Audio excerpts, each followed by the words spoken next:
សម្រាប់ព័ត៌មានជាដំបូងនៅក្នុងថ្ងៃនេះដែរកម្ពុជានិងខេត្តខ្វាំងស៊ីប្រទេសចិន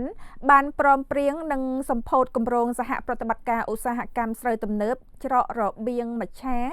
និងអង្គរចិនជាផ្លូវការហើយពិធីចុះអនុស្សរណៈលើកិច្ចព្រមព្រៀងនិងសម្ពោធបើកដំណើរការគម្រោងឧស្សាហកម្មស្រូវទំនើបច្រករបៀងមច្ឆានិងអង្គរចិនខ្វាំងស៊ីកម្ពុជាដែលត្រូវបានផ្ដួចផ្ដើមឡើងដោយថ្នាក់ដឹកនាំរបស់ប្រទេសទាំងពីរកម្ពុជាចិនដើម្បីជំរុញការអភិវឌ្ឍឧស្សាហកម្មកសិកម្មប្រកបដោយចីរភាពនៅកម្ពុជាក្នុងយុគសម័យគ្រប់រដូវកាលនៅក្នុងពិធីនេះមានការចូលរួមពីឯកឧត្តមព្រំសូម៉ានីអគ្គនាយកនៃអគ្គនាយកដ្ឋានសហប្រតិបត្តិការអន្តរជាតិនៃក្រសួងកសិកម្មរុក្ខាប្រមាញ់និងនេសាទនិងលោកហ៊ុនងីមប្រធានមន្ទីរកសិកម្មរុក្ខាប្រមាញ់និងនេសាទខេត្តកំពង់ឆ្នាំងលោកហេងកឹមស្រៀងនាយកសាលាសីហមុនីលោកឡានហួយ៉ាន់ប្រធានក្រុមហ៊ុន Forward Agriculture Technology International Corporation លោកវ៉ាងហ៊ូវូនាយកមជ្ឈមណ្ឌលគ្រប់គ្រងគម្រោងកសិកម្មវិនិយោគក្រៅប្រទេសខ្វាំងស៊ីលោកលូហាន់យុនប្រធាននាយកដ្ឋានគ្រប់គ្រងគម្រោងមជ្ឈមណ្ឌលកសិកម្មជនបទខ្វាំងស៊ីលោកជាងបូអ្នកស្រាវជ្រាវថ្នាក់ទី4នាយកដ្ឋានសហប្រតិបត្តិការក្រៅប្រទេសរបស់ក្រសួងកសិកម្មខ្វាំងស៊ីព្រមទាំងអ្នកជំនាញគម្រោងតំណាងសហព័ន្ធសហគ្រាសខ្វាំងស៊ីនៅកម្ពុជានិងតំណាងភូមិឃុំគោកបន្ទាយស្រុករលីបអៀខេត្តកំពង់ឆ្នាំងចូលរួមជាសាក្សីឯកឧត្តមព្រំសូម៉ានីបានឲ្យដឹងថាគម្រោងនេះជាគម្រោងជំនួយបច្ចេកទេសកសិកម្មដែលតំបន់ស្វយ័តខ្វាំងស៊ីរបស់ប្រទេសចិនបានអនុវត្តនៅប្រទេសកម្ពុជាដែលមានគោលបំណងពង្រឹងដំណើរការអភិវឌ្ឍឧស្សាហកម្មអង្គរទំនើបនៅក្នុងខេត្តកំពង់ឆ្នាំងការផលិតអង្គរនិងផលិតផលសំខាន់ៗជាច្រើនដែលខេត្តនៅជុំវិញបឹងទន្លេសាបតាមរយៈវគ្គបណ្ដុះបណ្ដាលនិងផ្សព្វផ្សាយបច្ចេកទេសទំនើបឯកឧត្តមបានអះអាងថាដោយផ្អែកលើកត្តាជាច្រើនដែលក្នុងចំណោមនោះយើងសង្កេតឃើញថាសក្តានុពលនៃវិស័យកសិកម្មនៅកម្ពុជាមានការរីកចម្រើនហើយពិសេសដែលសំខាន់ជាងគេ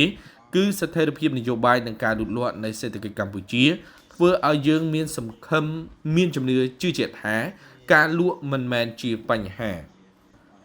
លោកឡាន់ហួយ៉ាន់បានឲ្យដឹងថាដំណើរការនៃការចាប់ផ្ដើមគម្រោងនេះពេលនេះព្រមទាំងគម្រោងអនុវត្តផែនការការងារនៅក្នុងខេត្តកំពង់ឆ្នាំងមានគម្រោងជាច្រើនដូចជាការកសាងតំបន់សហប្រតិបត្តិការឧស្សាហកម្មអង្គរទំនើបដែលមានផ្ទៃដី70ហិកតា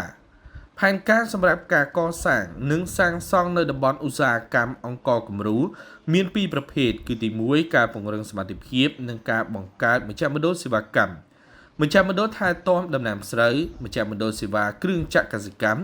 និងមជ្ឈមណ្ឌលសម្ងួតនិងឃ្លាំងសារពើភ័ណ្ឌ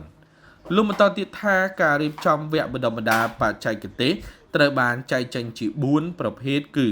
បច្ចេកទេសដាំដុះការគ្រប់គ្រងដំណាំស្រូវការប្រើប្រាស់គ្រឿងចក្រកសិកម្មនិងបច្ចេកទេសដំណាំអង្គរបន្លែវិលជុំតាមរយៈផែនការនេះនឹងបន្តអនុវត្តប្រើប្រាស់តាមបែបបច្ចេកទេសអង្គររបស់ប្រទេសចិនជាពិសេសលើកកម្ពស់ខ្សែសង្វាក់ផលិតកម្មអង្គរទំនើបនៅកម្ពុជាដើម្បីជំរុញសន្តិសុខស្បៀងបង្កើនប្រសិទ្ធភាពកសិកម្មនិងចំណូលកសិករផ្ដល់គំរូសម្រាប់ការអភិវឌ្ឍច្រករបៀងមច្ឆានិងអង្គរជុំវិញខេត្តបឹងទន្លេសាប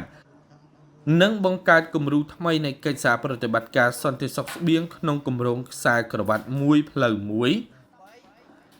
និងការបង្កើតឱកាសថ្មីដល់កិច្ចសហប្រតិបត្តិការកសិកម្មចិនកម្ពុជាសូមបញ្ជាក់ដែរថាគម្រោងនៃកិច្ចសហប្រតិបត្តិការឧស្សាហកម្មស្រូវទំនើបច្រករបៀងមច្ឆានិងអង្គរចិនខ្វាំងស៊ីកម្ពុជាគឺប្រើរយៈពេល2ឆ្នាំនិងចាប់ផ្ដើមអនុវត្តចាប់ពីខែមិថុនាឆ្នាំ2025រហូតដល់ខែមិថុនាឆ្នាំ2027ខាងមុខនេះដែលមានការចូលរួមពីអង្គភាពគ្រប់គ្រងគម្រោងរបស់ក្រសួងកសិកម្មនិងជនបទតំបន់ស្វយ័តខ្វាំងស៊ីមជ្ឈមណ្ឌលគ្រប់គ្រងគម្រោងវិនិយោគក្រៅប្រទេសខេត្តខ្វាំងស៊ីនិងក្រុមហ៊ុន Forward Agriculture Technology International Corporation ខ្វាំងស៊ី